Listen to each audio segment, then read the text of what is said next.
บายดีเดี๋ยวนี้ก็7 โมงตอนแรงพวกเขาก็ได้ออกมาเมืองเซงเกอร์รัฐแคลิฟอร์เนียสิมายางเล่นหนองบัวแล้วก็หากินข้าวกินน้ำเนาะมื้อนี้ก็คนหลายพอสมควรเบิ่งรถเพิ่นพิลึกพิลั่นจอดอยู่ริมทาง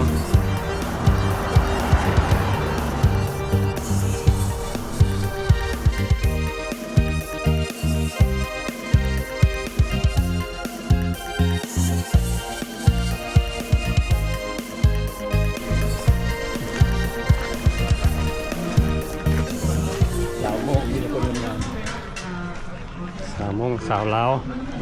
งามเบิด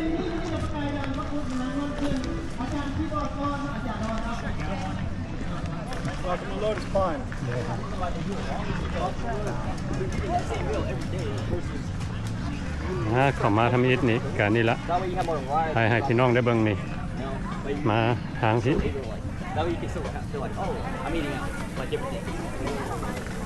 เป็นห้างขายปิ้งสิ้นModern beef steak. Hello. Huh?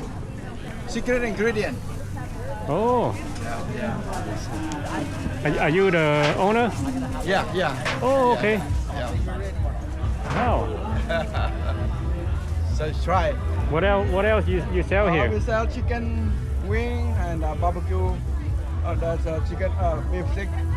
Oh. We sell sugar cane, fresh sugar cane. Drink, a lot of drink too. Oh, okay. So are you out here every weekend? Yeah, every weekend. We just start 4 weeks. 4 weeks ago? Yeah. How did it go? The first, because people don't know us yet. Oh, So since they know us, so they just come by again and again. Oh, okay. Yeah. Youคนลาวอ่ะ แม่นแหละ คนลาว เจ้าคนอย่าง คนกระแมน โอ้เจ้าคือว่าภาษาลาวน่ะ อ๋อนิดหน่อย นิดหน่อย นิดหน่อย โอเคเข้าใจเนาะ thank you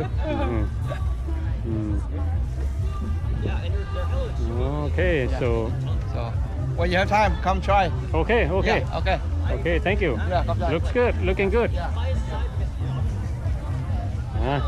โอ้เขาเรียกว่าเป็นคนลาวเนาะนี่ก็สิเป็นพี่น้องคนเขมร คอยก็ร่วมกันคนอยู่บางแล้วบัดเรียกไปเห็นภาษาจะค่อยว่าโอ้ภาษาเขมรบ่ได้แนมเบิ่งภาษาเฮาที่เพิ่นก็มีห้านนี่ถ่ายให้พี่น้องได้เบิ่งห้านของพี่น้องเขมรชื่อ Kim's Kitchen เพิ่นก็มีเมนูของเพิ่นโอ้บ่ได้แพงได้นี่ปิ้งซีนอันละ$4 3 อัน$10ปิ้งปีกไก่อันนึง$3 not bad ฮะเรามาทางที่ซะก่อนทางที่เพิ่นก็ขายนี่สิเป็นห้านลาวได้นี่ท่านลาว ได้เพิ่นเขียนลาวสไตล์อันนี้จื่ออะไรได้สบายดีขายดีอยู่บ่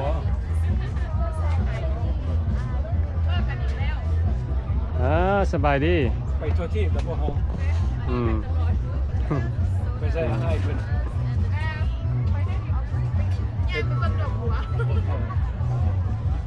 ห้านนี้ขาย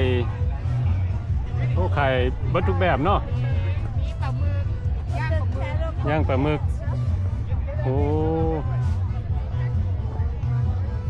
มันก็ขายทอดกล้วยเนาะทอดเอโกรโอ้เป็นจังไดการค้าขายโอเคอยู่บ่โอเคเนาะ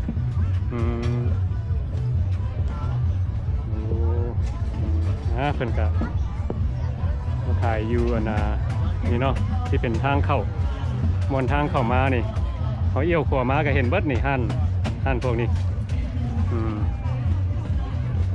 โอเคยางรอจักหน่อยก่อนโอเค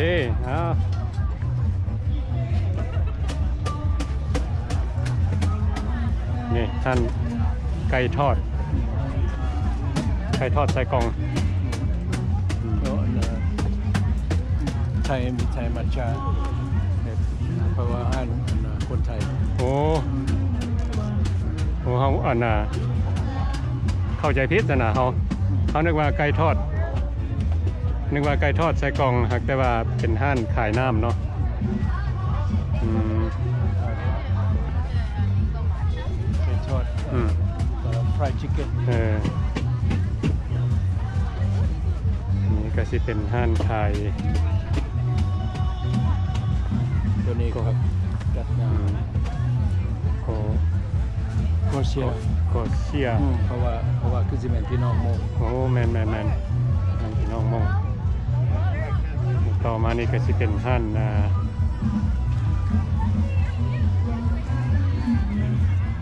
ฮัลโหลห้านขาย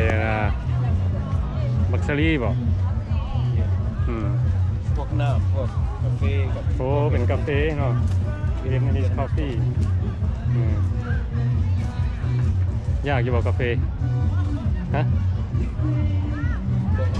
หึ บ่ บ่ปานใดเนาะ บ่ละกินเทื่อละ2เทื่อแล้ว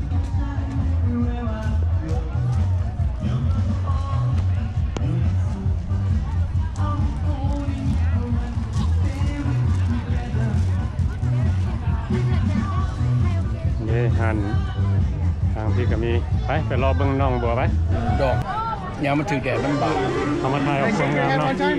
โอ้ Because I watch your video all the time. Me and my wife watch your video. Thank you so much. Go one of your videos.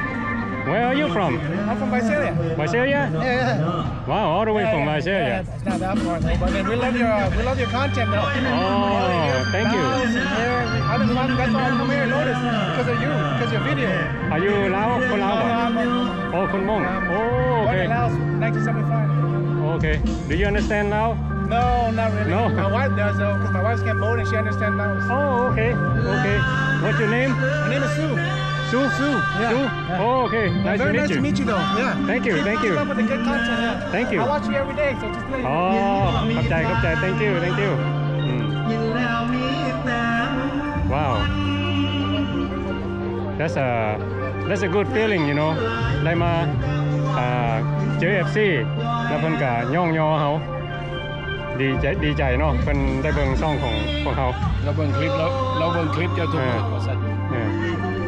ไปนี้ สบายดีอันนี้สิเป็น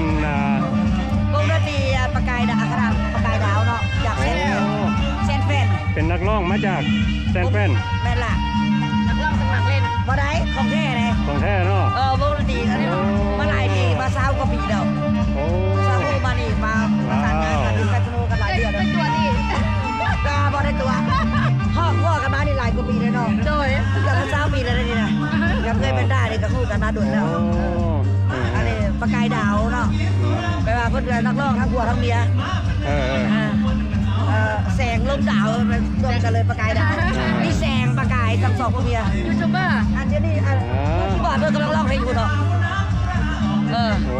มือคีย์บอร์ดร้องเพลงอยู่ กำลังร้องเพลงอยู่เนาะเป็นคณะเลยเดี๋ยวนี้อุ่นนวลดอกบัวเนาะแนะนำตัวเองหน่อยนึงได้บ่ แนะนำน้อง แนะนำตัวเอง มีซื้อมีน้ำแนะนำสบายดีอันนี้จะผัวคนเราเก่งจะผัว ไม่สบายพูดไปแสงนั่งอยู่บนลายอยู่บนลายขาว โอเค ไปสัมภาษณ์แล้วบน อันนี้มือคีย์บอร์ดเราร้องเพลงอยู่ ใส่ประกายดาวมาดีพี่น้องดาวเมื่อนี้มี FC เฮามันเดินทางมาจากเบเรียเนาะทางเมืองลิสบอนใส่สีเป็นเดินทางมาจากWestman where you at House of Bounty to be correct เพิ่นมาเยี่ยมมายามเพิ่นมาเยี่ยมมายามทางFirst No อันนี้นี่พี่น้องเขา Number 1 FC คนมานนอกเฮา ว้าว thank you Number 1 FC คนมานนอกเฮาไป ว้าว เพิ่นมา อินจอยเพิ่นอยากเห็นหน้าลูกของคนมันนอกเขาเนาะเป็นดีใจหลายที่ได้มาพบก็เลยว่าขอบใจหลายๆขอบใจที่มาเยี่ยมมายามเนาะทาง FC เฮาโอเคแนะนำตัวเองได้ป่ะ อันนี้ซื้อเซิร์ฟเวอร์มาจากลอสเวกัส เซิร์ฟลาสเวกัส เซิร์ฟมาจากลอสเวกัส ผู้จัดการมา มือเจอกันแล้วอยู่น้ำกันตะกี้น่ะอยู่กับแฟนโตกับลอสเวกัส โอ้ เจอกันอันไหนก่อน ใช่ทุกคนมันเนาะ ซาพอยสบายดี เนี่ยไฟเนี่ยนี่ก่อนนะเวกัส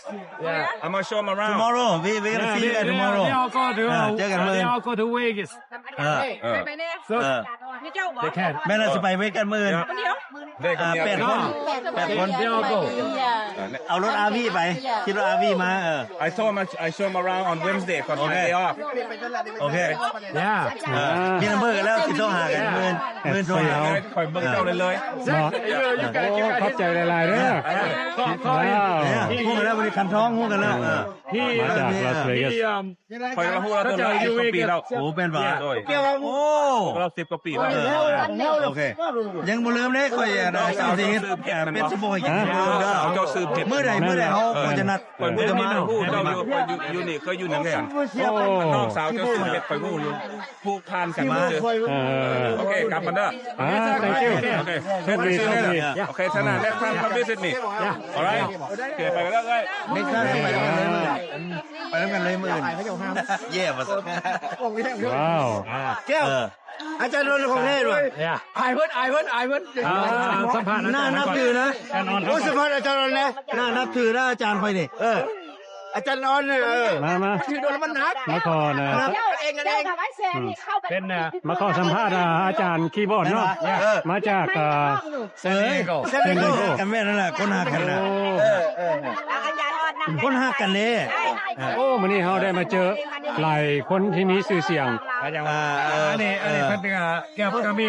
แก้วประเทศลิสบอนกัน บริสเมน แก้ว เพิ่น ประเทศลิสบอนเป็นทางนักห้องเป็นทางอาจารย์คีย์บอร์ดเนาะค่อยธรรมดาเขาเลยคีย์บอร์ดเขาบนร้องเพลงมีแต่นักร้องค่อยนักร้องไปพี่เขาลงคงเซโดนคีย์บอร์ดเขาจะเซโดนอยู่โมเดสโตเนี่ย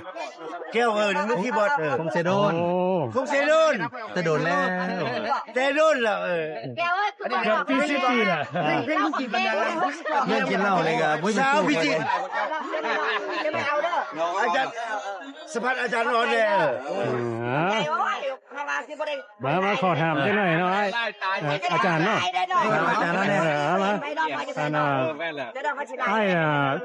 ชื่อยังก็ชื่อออนมาจาก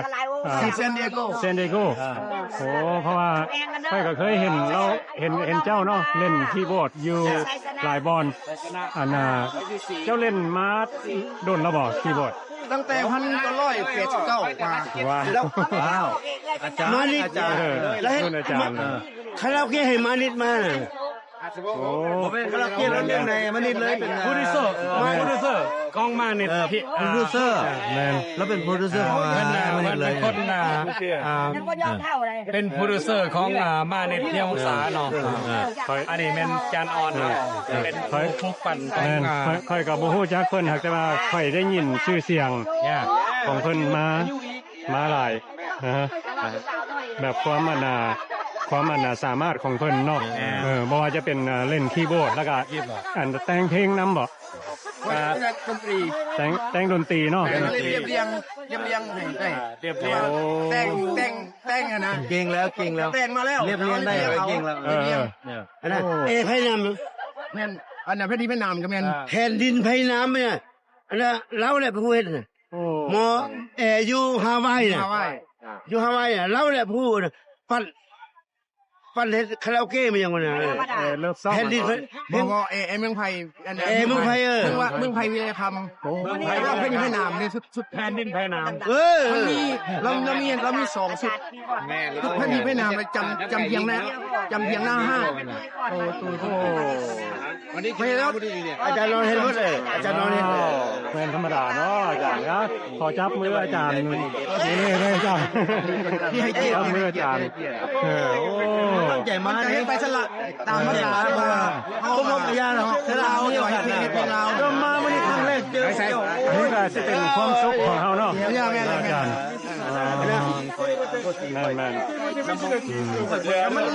อาศัยว่าเขาเล่นดนตรีสิดอกเล่นมา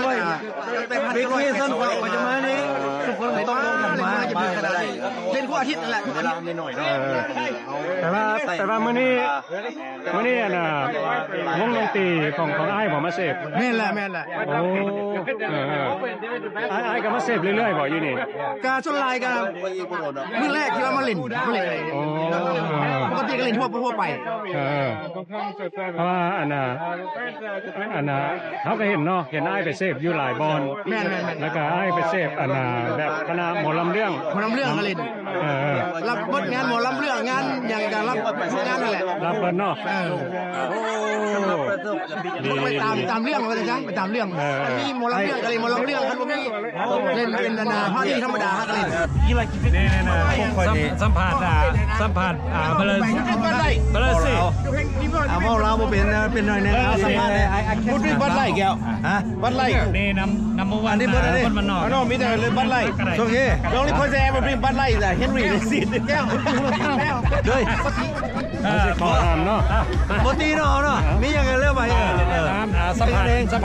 สFC น้ำวันคนมันนอกเขาสัมผัสดีใจเนาะแนะนำตัวเองเนาะให้เยอะครับ introduce yourself to คนมันนอก Hello, my name is C. I'm from Massachusetts. Back in Richmond, they know me C2. Joy. Go over there. C2 Joy. They know. Okay. So, how you know about คนมันนอก ยังไม่เล่นเบเรียใส่กันเนี่ย One day I was surfing on the internet. Yeah. คุณหนาวไปหาตู้กินเดี๋ยวนั้นเดี๋ยวนั้น And to him, thanks to him, now I know like Fresno got a lot of good people. How you feel when you see คนมันนอก channel? How you feel? คนนี้ไม่มีแต่ให้ Really nice.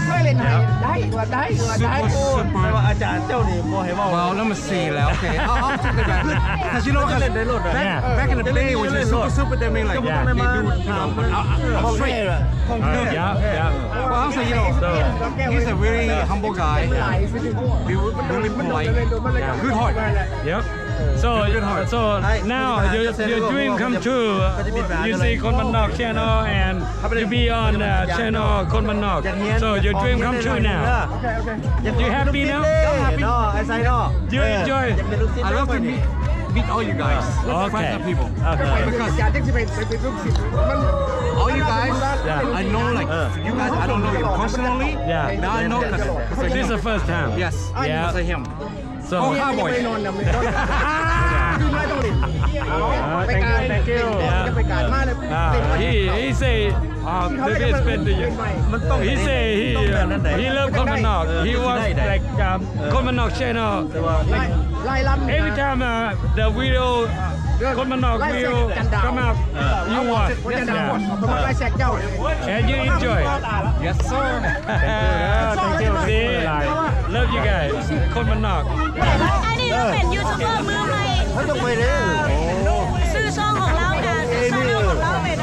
เคยได้ด่าคอยบอกเราเพราะว่าก็อยากเมียตาไข่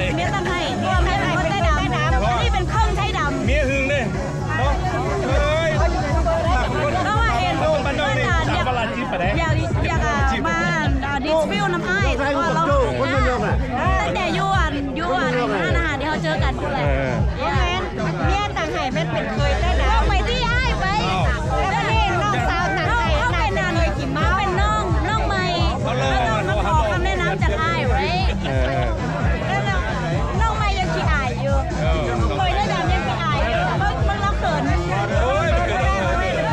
ไปเข้าอีกไหมเราว่าเราเขินเราหยิบเข้าอีกไหนจะตอนเล่ายังอันนู้มันอ่ะเนาะเส้นเรื่องของคนเนี่ยบอกต้องไปเบิ้งเนี่ยเพราะว่ามันไม่อย่างไรหรอกมีเรื่องมันเราก็เก็บขอกันแนะนำแน่อันนี้ channel ของเจ้าchannel TOS LEX channel อย่าเพราะมันไปซื้อเล่นที่ว่าเป็นเอื้อยแล้วก็เป็นเมียฮักที่ว่าตั้งให้ก็เลยใส่ซื้อนั่นมาตลอดเลยไม่ค่อยโพสต์อย่างไรแต่ว่า แบบ YouTube ป่ะ อย่าเป็นยูทูบ YouTube โอ้ ดีเลยไม่ได้เจ้าดีแล้ว ก็ได้อายุแต่ว่า ดีเลยไม่ได้เจ้าทุกมือนี่ เป็นเก่งปานใด ซ่องเจ้านี่สิเฮ็ดเกี่ยวกับอีหยัง บุญ ไปเรื่อยอ่ะ ไปเรื่อยเนาะ แล้วแต่อารมณ์เลยเนี่ยแบบเป็นไลฟ์สไตล์หรือว่าเป็นรีวิวอาหารเป็นรีวิวแล้วแต่ใจเลยตามใจเชื่อแนวไม่ใช่ว่าแบบนี้นะ เปเนี่ยมาจน เมียต่างไห้น่ะเป็นเคยใต้ดำ อันนี้สิเป็น เด็ก ซ่อง นอกสาวต่างไห้เป็นเคยขี่เมา อันนี้คือมาแต่เลยไอ้กัน เคินเพราะว่า ไม่ใช่ เคินนะเคินก็เคินเจ้าไหนเจ้า อ๋อมันเป็นอย่าง มา นี้ ดอกเลยนะ ขนาดว่าพวกเขาเนี่ยนะเป็นว่าเรื่องเจ้าเรื่องไม่เป็นคนนะ โรมาดอกเลย ค่ะ ถ้าผมนี่เจ้าเนี่ย ก็ เขา บอก เพิ่ ว่าม เพ ใก ศ ล้ แล้ว ที่บอกว่าใกล้ แม่ได้ เป็นโรมาโดบอกว่าใกล้ เมื่อกี้เซียวไปว่าฮิวนะจะฟินมันเนาะเจ้าก็ยกฟินมันไปมึงลาไปโทรหามึงเจอแล้วป่ะตุ่นคือแพงอ่ะอาโจมันโทรขึ้นมาเพราะว่าโจนใจดีทำอะไรเป็นเรื่องมันจะอะไรนะอะไรใจดีนะแต่แบบจะดีทุกคนไปแล้วก็เป็นแฟนเกือบเจ้าดีเลยมึงมาแข่งกัน Thank you พอดีพอ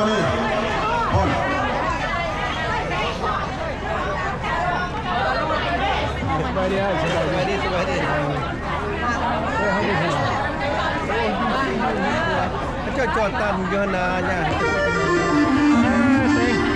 สบายดี Welcome, welcome. Where you guys at?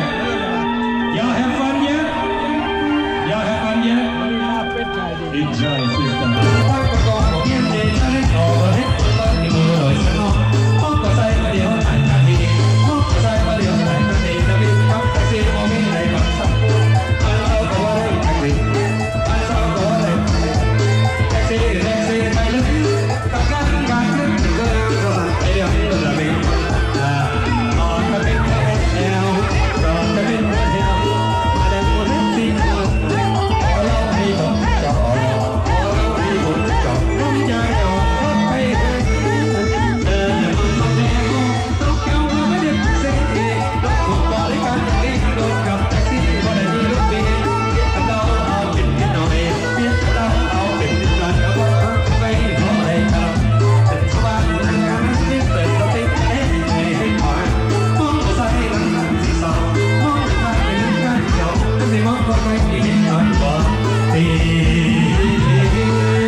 เ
ได้ขายดีอยู่บ่มื้อนี้น่ะ แล้วเหลือแต่เท่านี้แหละเบิร์ดน้ำตับไม่เบิร์ด ผู้รับตับไหม แต่บ้านบ่ได้อยู่บ่ได้เก่าไรแมงวัน โอ้ จะมาจากบ้านค่อยไข่ไข่ตัวแดงไข่แดงบ่ไข่ดี อ่า คนคนนี้ก็กินเหล้าก็ได้โอ้ยอ๋อมากินเหล้ากูเลยฮัลโหลต้องแซ่บได้ห่าเนาะข่าวจะมา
10 โมงครึ่ง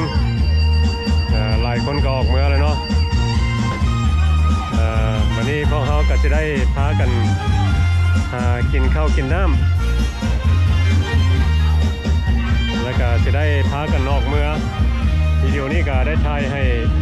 ทุกคนได้เบิ่งวันนี้พวกเขาออกมาหนองบัวก็ได้มาเจอ FC หลายคนโอเคสิหากินข้าวกินน้ำแล้วก็สิได้ออกเมื่อเนาะแล้วก็ขอขอบใจทุกคนที่เข้ามาเบิ่งวิดีโอของเขา